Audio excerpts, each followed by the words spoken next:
En ce jour du 6 mai 2023 a eu lieu le couronnement du nouveau roi d'Angleterre, Charles III.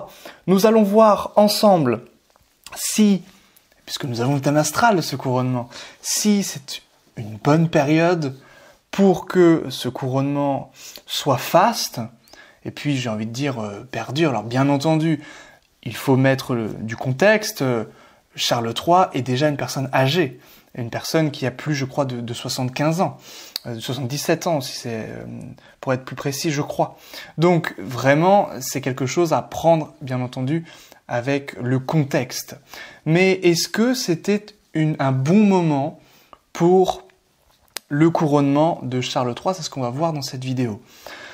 Avant de commencer, sachez que vous pouvez cliquer sur le lien en description pour recevoir le magazine Cosmos, qui est votre magazine d'astrologie gratuit. Il y a déjà 3 numéros, je mets les 3 numéros en description. Également, si vous souhaitez aller plus loin dans l'astrologie, vous pouvez apprendre l'astrologie par des cours collectifs. C'est ce que je propose cette année, c'est tout nouveau. Donc n'hésitez pas également, si ça vous intéresse, de rejoindre des groupes d'élèves. Et puis, chaque mercredi soir, nous pratiquons ensemble sur le Zoom et vous avez tous les enregistrements, les replays sur votre espace élève. Et enfin, si vous désirez bien entendu prendre une consultation, n'hésitez pas également à venir réserver. Le lien est aussi en description. Maintenant que la petite promotion a été faite, nous allons regarder ce thème. Alors, nous sommes donc le 6 mai 2023 à Londres, Westminster pour être plus précis, mais Londres ici.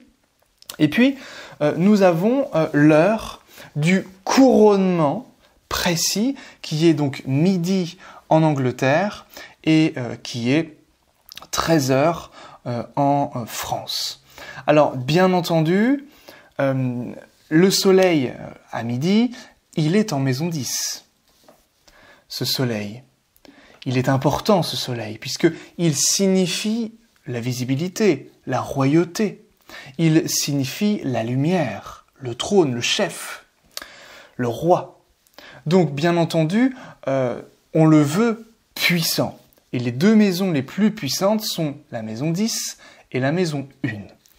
Chose qui quand même est bien faite dans ce couronnement, c'est que le soleil donc est au zénith, bien sûr, il est midi, et que c'est quand même un ascendant lion que nous avons. Donc le lion est très important, c'est le domicile, ou plutôt le domicile du soleil, le signe de la royauté, de la monarchie par excellence, à l'opposé du Verseau, qui est lui le signe de la République, qui est, quand Pluton était en Verseau, la monarchie s'est effondrée pour que naissent d'autres choses, et puis enfin la République, et la démocratie, mais voilà, après c'est vraiment symbolique. Donc ici, le lion est vraiment le signe du monarque par excellence. Donc là, c'était plutôt bien vu, le fait que à midi, l'ascendant soit en lion. Voilà, ça déjà c'est intéressant. Puisque le soleil régit le lion, le couronnement du roi et Charles lui-même est régi par ce soleil. Donc le soleil est ici dans un signe fixe, le taureau.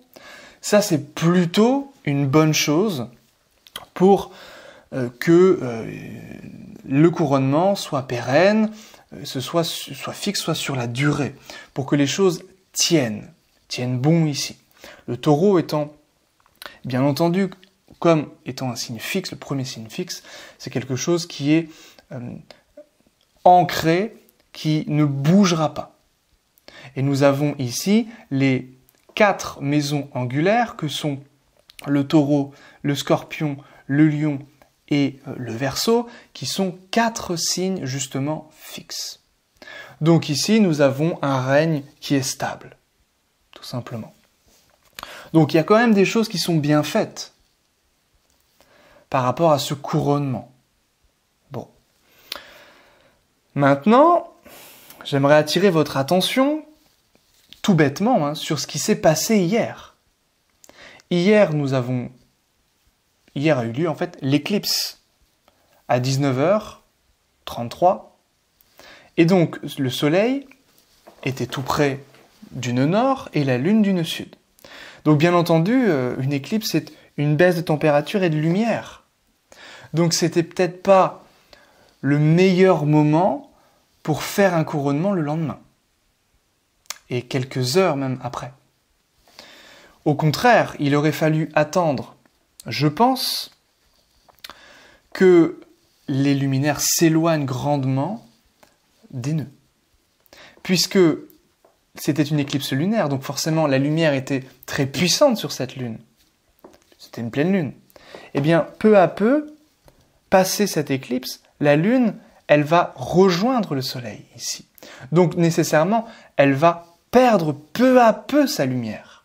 Alors, bien entendu, la lune, ici, elle est lumineuse, puisque c'est le lendemain d'une pleine lune, donc elle reste très lumineuse, mais quand même, dans la symbolique, elle perd peu à peu de sa lumière.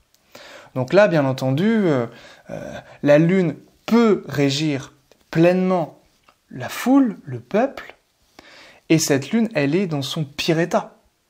Elle est en scorpion, c'est-à-dire en chute.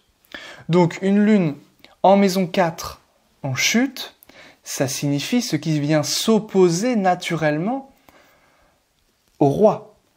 Donc c'est le peuple. Et ici, il y a une difficulté, très nécessairement, une impopularité générale du roi qui va persister, puisque la lune en scorpion est un signe fixe également. Donc il y a quelque chose qui est fixe, qui persiste, qui n'est pas très très bon par rapport à la popularité. Et donc ici, il peut y avoir du mécontentement du peuple. Cette lune, elle reçoit un aspect de Mars. C'est un trigone en apparence, mais comme la lune occupe son lieu de chute, et que Mars également, ce trigone en fait n'a aucune valeur.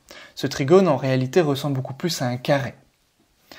Et donc là nous avons quand même deux planètes très très faibles qui ne peuvent pas se supporter l'un l'autre. C'est-à-dire que la Lune est chez Mars, et comme Mars est en chute, et que la Lune aussi, eh bien la Lune est déjà instable, et elle repose sur un socle Mars qui est instable. Et Mars c'est exactement la même chose, puisqu'elle occupe le domicile de la Lune. Mars est instable sur un socle, le Cancer, donc régi par la Lune, instable, puisqu'elle est également en chute.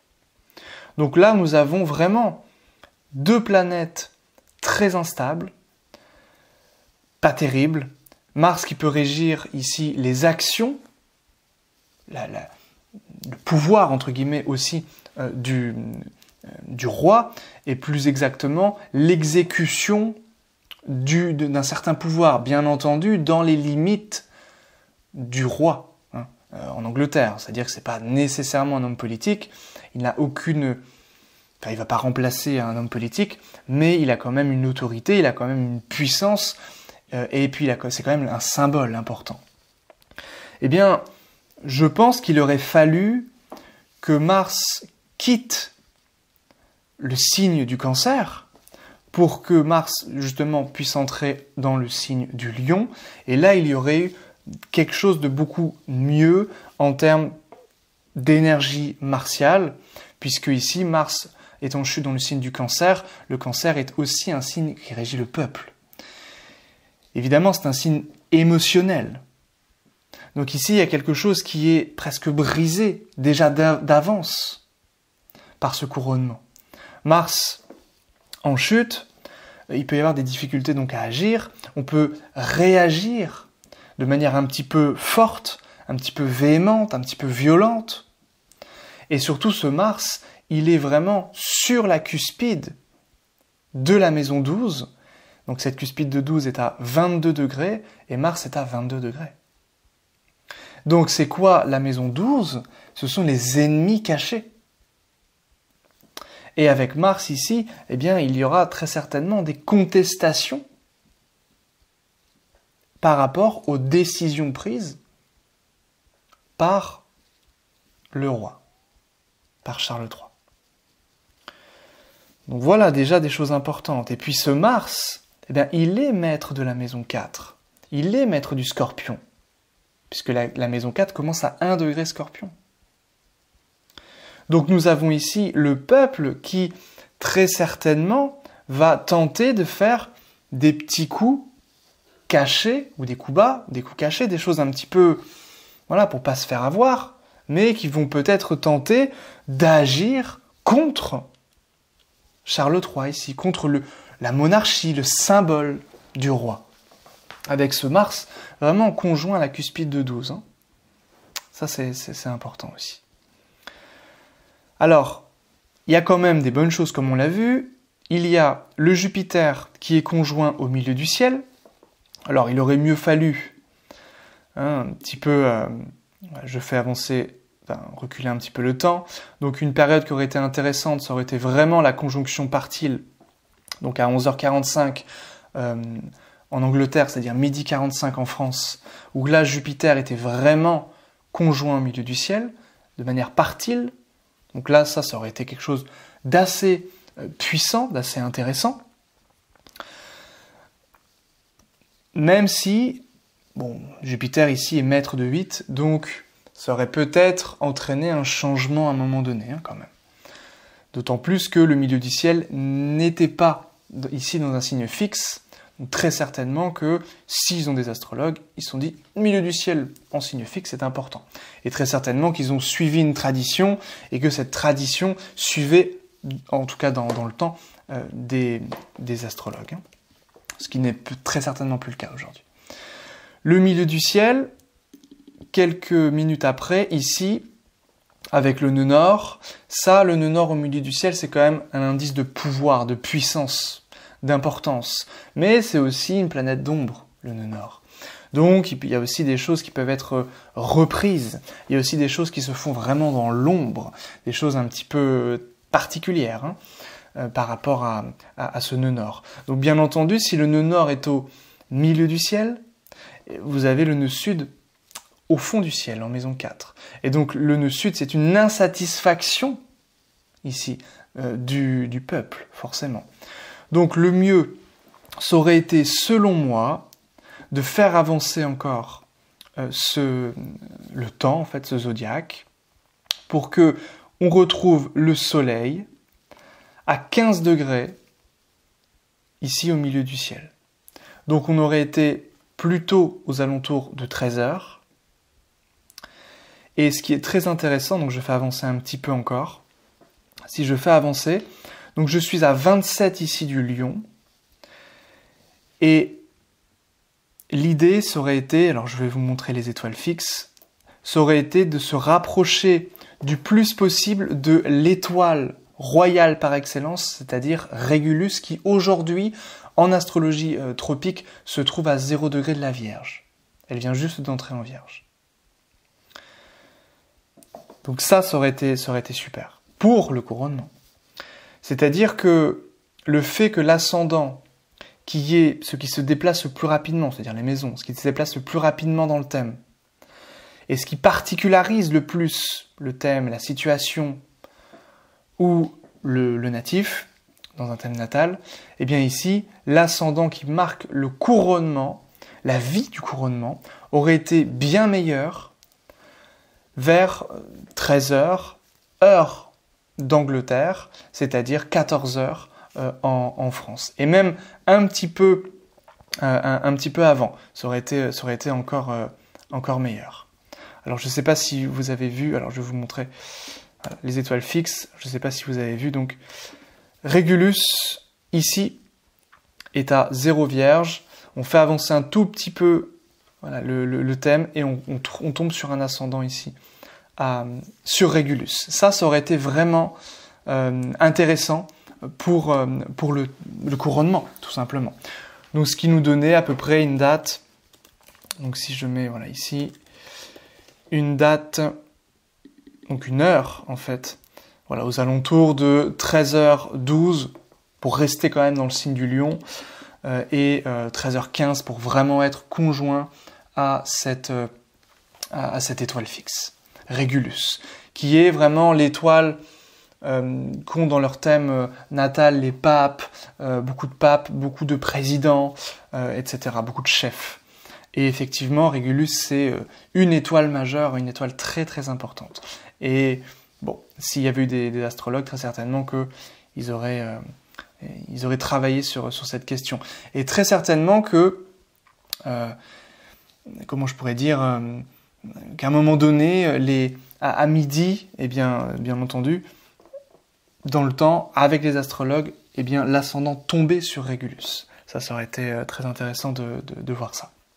Ce qui n'est plus le cas, c'est pour ça que plutôt que de suivre aveuglément des heures qui n'ont plus aucune symbolique, en tout cas qui n'ont plus la même symbolique, puisque les étoiles bougent quand même si on appelle ça des étoiles fixes, elles bougent un petit peu, d'1 degré tous les 72 ans.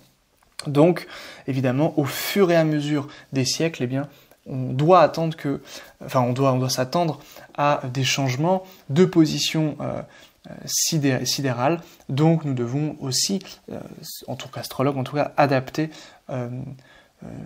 s'adapter tout simplement au ciel et bouger un petit peu la tradition parfois. Voilà de ce que j'avais principalement à dire. Alors il y aurait bien entendu des choses à rajouter, mais voilà pour le gros. Donc vraiment, je pense, une impopularité, une contrariété très forte, des ennemis cachés, un règne qui quand même va tenir, puisque les angles sont vraiment sur des signes fixes, et bien sûr l'ascendant Lion avec le soleil en maison 10, c'est quand même quelque chose d'intéressant. Mais bon, bien entendu, hein, on a 2 planètes en chute, la Lune, Mars, on a Mercure qui est rétrograde, c'est le lendemain d'une éclipse, c'est pas tout rose, c'est pas du tout intelligent de faire ça à ce moment-là, on est d'accord hein, sur tout cela. J'espère que cette petite vidéo un petit peu ludique, hein, j'ai pas l'habitude de parler de ce genre de choses, mais j'espère que ça vous a quand même plu, que vous avez appris des petites choses.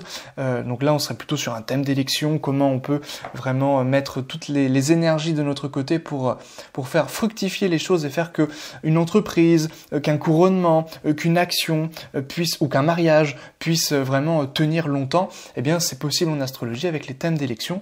Donc si ça vous intéresse, par exemple, vous avez quelque chose de prévu en tête à faire, eh bien j'ai une prestation pour les thèmes d'élection, donc ça c'est quelque chose qui se fait très très bien et qui nous a été notamment enseigné par Claude Dario au XVIe siècle avec vraiment des principes clés. Et puis ensuite, eh bien évidemment, il y a eu beaucoup de textes depuis qui ont expérimenté et qui ont, on va dire, approfondi les grands principes de Claude Dario. Merci à vous, n'hésitez pas à me faire un petit coucou dans les commentaires, à vous abonner, à partager, et puis je vous dis à très bientôt, bye bye.